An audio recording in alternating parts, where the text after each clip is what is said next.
Yusheng, Yúshēng or Yúshēng, or prosperity toss, also known as lo sahng, is a Cantonese-style raw fish salad. It usually consists of strips of raw fish mixed with shredded vegetables and a variety of sauces and condiments, among other ingredients. There is also a vegetarian version of this dish, where the fish is replaced with soy fish, which resembles salmon. Yusheng literally means raw fish, but since fish is commonly conflated with its homophone abundance, Yúshēng is interpreted as a homophone for Yusheng, meaning an increase in abundance. Therefore, Yusheng is considered a symbol of abundance, prosperity, and vigor.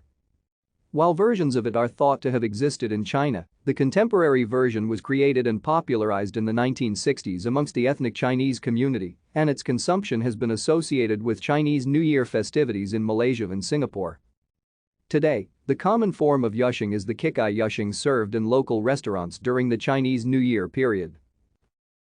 Thank you for watching.